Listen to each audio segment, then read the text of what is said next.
Nosso tema de hoje é sobre cessão de crédito. Qual é o conceito de cessão de crédito? Cessão de crédito consiste numa relação obrigacional entre duas pessoas. A primeira pessoa é o devedor e a segunda pessoa seria o credor. Então, o que acontece? O credor ele vai precisar do dinheiro já, mas ele não vai conseguir porque o devedor não tem esse dinheiro já. Então, o que ele vai fazer? Ele vai chamar uma terceira pessoa para esse negócio que não tem nada a ver ainda com a relação e ele vai passar esse título devedor para esse cessionário, que é a terceira pessoa que foi chamada para a relação. Essa terceira pessoa agora vai ter o direito de cobrar o devedor. Só que ela vai primeiro ter que pagar uma quantia para o credor. Então, ela vai pagar, por exemplo, 15 mil reais, sendo que o título era de 17 mil.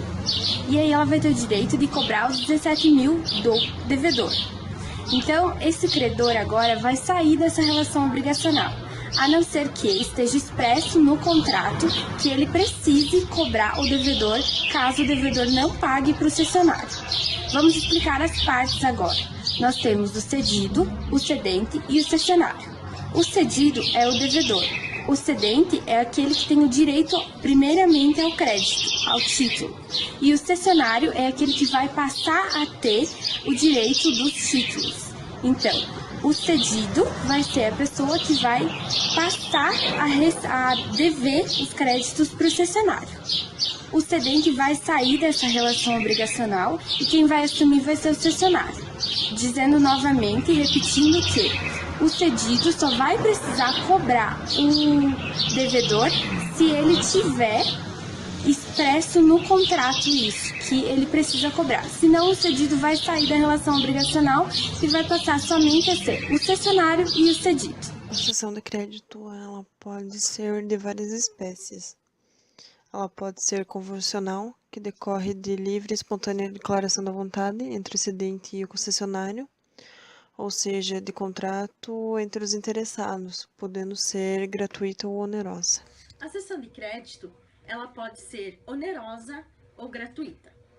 Será de título oneroso quando o cedente garante a existência e a titularidade do crédito no momento da transferência. Será gratuita quando o cedente receber do cessionário o valor exato que esse receberia do cedido. A cessão de crédito pode ser também total ou parcial. É total quando o cedente transfere todo o crédito ao cessionário.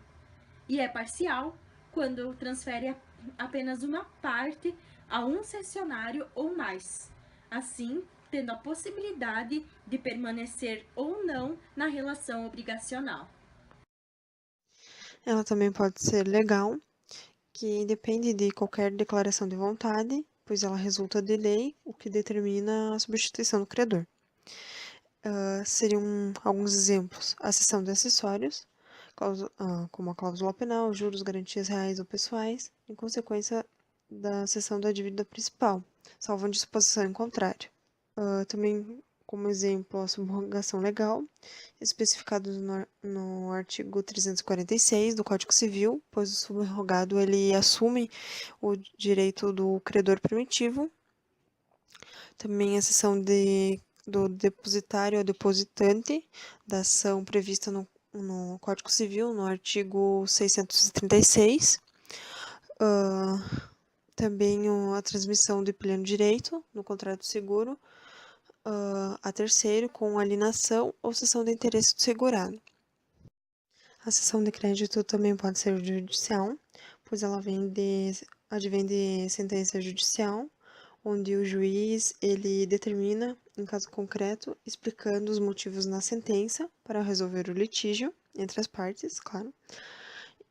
Como exemplo, pode-se dar a sentença condenatória, que supra a declaração de cessão por parte de quem era obrigado a fazê-la. Também a assinação ao credor de crédito do devedor.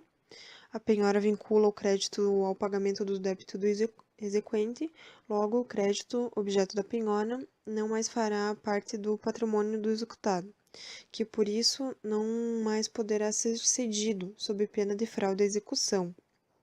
O credor ciente da penhora de seu crédito estará impedido de transferi-lo ao trem. Se o devedor, por não ter sido notificado da penhora, vier a pagar a dívida ao credor primitivo, ele vai se libertar do vínculo obrigacional, subsistindo somente contra o credor os direitos de terceiro. Ela também pode ser pró-soluto, onde o cedente ele responde pela existência e legalidade do crédito, mas não responde pela solvência do devedor. Por exemplo, fulano cedeu o crédito a ciclano.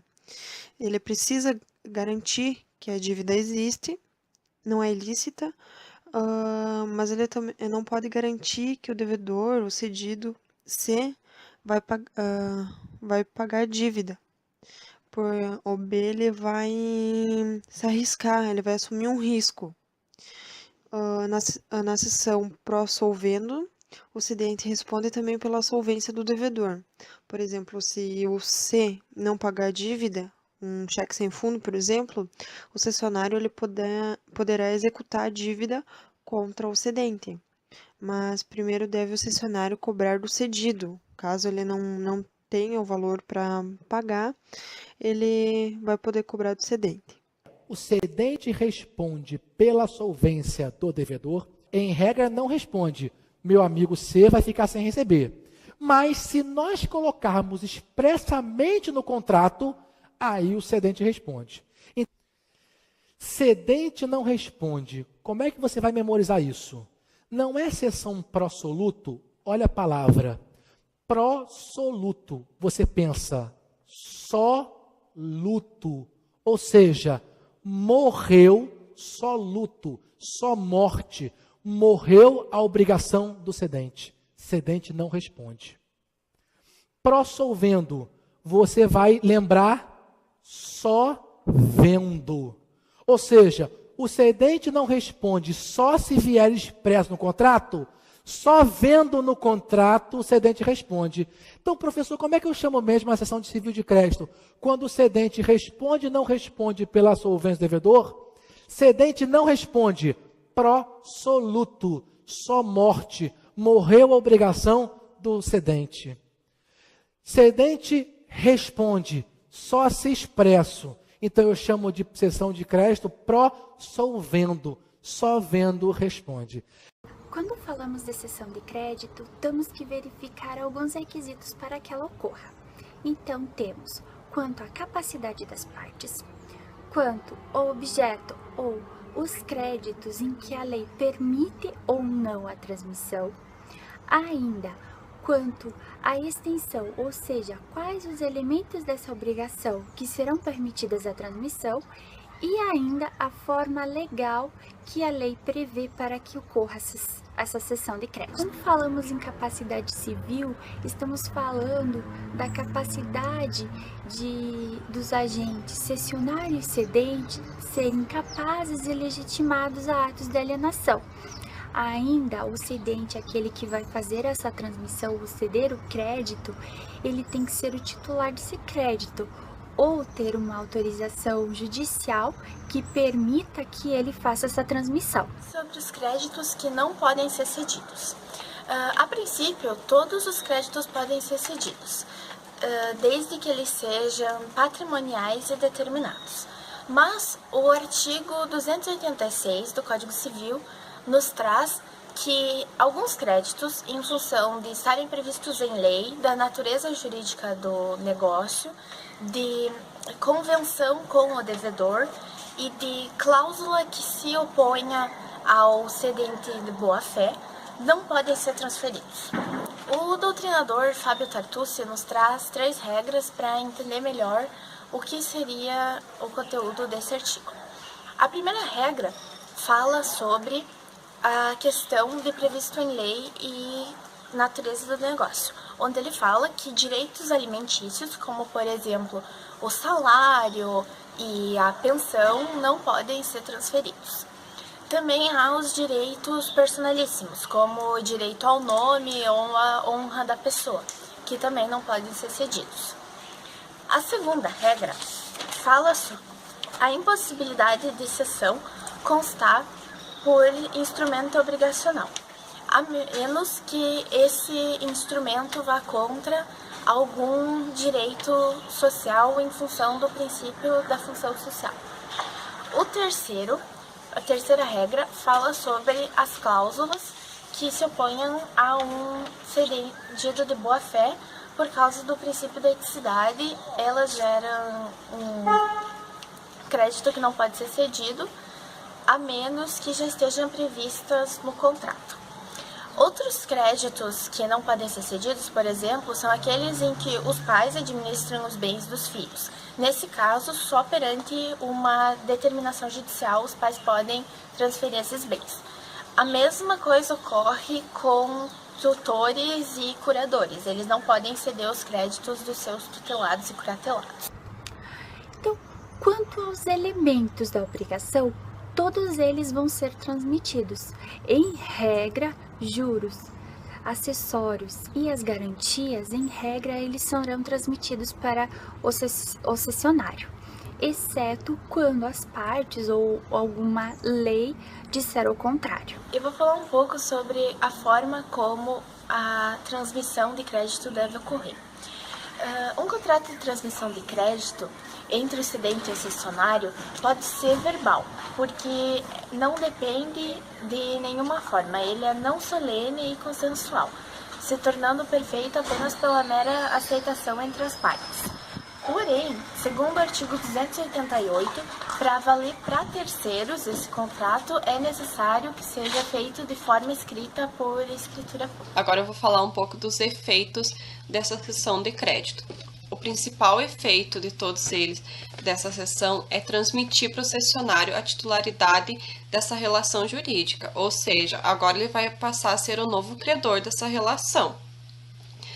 Inclusive, independente do conhecimento ou não do devedor dessa cessão, o cessionário já vai poder executar os atos conservatórios desse direito, porque ele vai ficar com todos os direitos do antigo credor. Em caso de falecer o cedente, ele só vai precisar comprovar, juntar nos autos os documentos hábeis que ele é o titular desse crédito. Os efeitos entre as partes, ou seja, o cedente e o cessionário, nas partes contratantes, será que quando for um título oneroso, embora o cedente ele não responda pela solvabilidade do devedor, ele vai ter uma relação de garantia com o cessionário.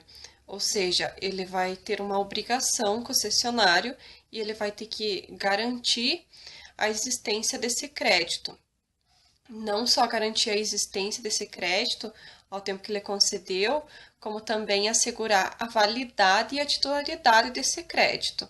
O cedente ele vai ser responsabilizado quando? Quando ele fizer uma cessão de crédito de um crédito que não existe, que ela vai ser nula por falta de objeto, ou quando ele fizer uma cessão de um crédito que não lhe pertencia, que é uma cessão de crédito alheia, ou quando esse crédito ele for suscetível de alguma anulação ou nulidade por algum vício idôneo, ou quando esse crédito pender de um direito impeditivo que não se possa concluir essa transferência.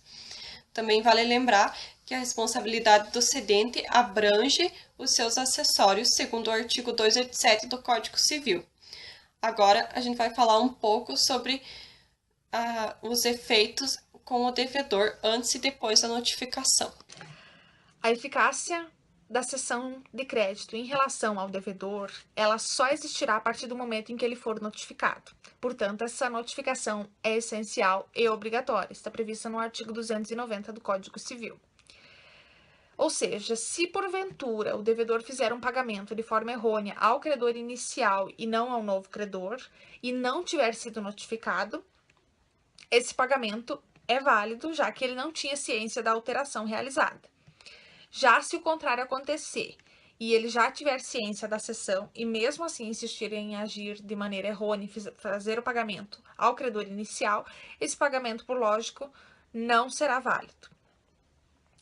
Embora a notificação seja obrigatória, ela não chega a ser um requisito essencial à validade da cessão em si, já que a cessão de crédito é entre o cedente, que é o credor inicial, e o cessionário, que é o novo credor. Porém, é de extrema importância. Ela pode ser realizada de duas maneiras. De maneira expressa, que é aquela que o credor notifica ao devedor expressamente da cessão realizada, e também de maneira presumida, que é aquela em que o próprio devedor se declara ciente da cessão. Como eu já disse, não é um requisito de validade, porém é essencial porque o devedor tem que estar ciente de para quem é que ele tem que fazer o pagamento, a prestação, enfim. Agora, vamos rever um pouquinho do que a gente viu hoje na nossa videoaula. Então, o que consiste a cessão de crédito?